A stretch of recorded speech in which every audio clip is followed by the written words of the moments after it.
হে মনের সুখে চালাই গাড়ি গুনগুনাইয়া গাইছি গানি, হঠাৎ কইরা পুলিশ আইসা বলছে চাচা দাঁড়াই যান, অবৈধ গাড়ি নিয়া হাই রোডে আইছো কেন? বলছি আমি চালাই গাড়ি বাগারপাড়া খাজুরাই, আজকে আমি এই রোডেতে চলে যাইছি বেজুরা। বলছি আমি নতুন আইছি এই রোডেতে চালাই না, আতাউর পুলিশই বলে চাচাই জানো পালাই না। বলছি আমি মিজান স্যার মাফ করে দেন একটা বাড়ি, আমি হলাম বাগারপাড়ার প্যান কোম্পানি দিয়ে স্যার। বলছে তখন মাফ করিব টাকা লাগবে 3000। বলছি আমি আর আসবো না আজকে আইসি বাইসেন্স। বলছে তখন বের করো তো ড্রাইভারি লাইসেন্স। এই পুলিশ কি বোঝে না এই গাড়ির কি কাগজ হয়, না বুঝারও ভান করে কেন বুঝতে কারো বাকি নাই। গাড়ির নামে মামলা দিবে আমারে দেখাইছে ভয়, বিষে বিষে না পাইয়া ডিলারকে করেছি ফোন, ডিলার সাহেব ফোন করিয়া পাঠাই দিল আর একজন নেতা গো, তার কোনো কথা তারা নাকি মানবে না। স্বরাষ্ট্রমন্ত্রী আসিলেও গাড়ি নাকি ছাড়বে না। আরে আতাউরে ঝাড়ি বেশি চুপচাপ আছে মিজান স্যার, ভাব দেখিয়া মনে হয় রাষ্ট্রপতি সমান পাওয়ার।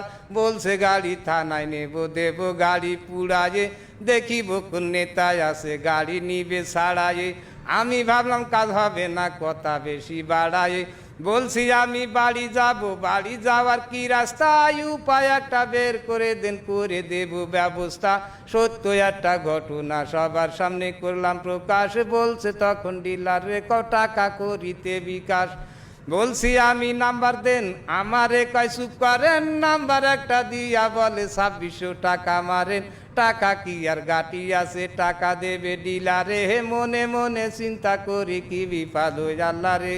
সন্ধ্যার পরে ছাড়লো গাড়ি, গাড়িতে তো আলো নেই আগের মতো চোখের জ্যোতি, তাও তো বেশি ভালো নেই। কি কষ্টে যে আইসি বাড়ি আল্লাহ মাহবুদ সেই জানে। হে গরিবের এই দুঃখের কথা এই দুনিয়ায় কে শোনে? জনগণের বন্ধু পুলিশ এই কথাটা মিশা না, কিছু কিছু পুলিশ আছে তাদের কাছে হাসা না। একদিন কিন্তু মাটির নিচে সবার হবে বিছানা। টাকা পেয়ে দেখলাম তাদের মনেতে ভারী ফুর্তি, বউ বাচ্চাদের নিয়ে হয়তো পার্কে যাবে ঘুরতি। একটা কথা স্মরণ রেখো একদিন হবে মূর্তি, আজরাইলের হাতে থেকে রিহাই কেহই পাবো না। টাকা করি নিয়ে কেহই কবরেতে যাব না, আজকে থেকে তওবা করো হারাম টাকা খাবো না।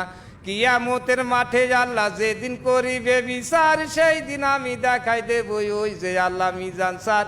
এই হলো সেই আতাউর, পালাবি তুই কত দূর, সেদিন তো আর নয়তো দেরি, কয়টা দিন করো সবুর।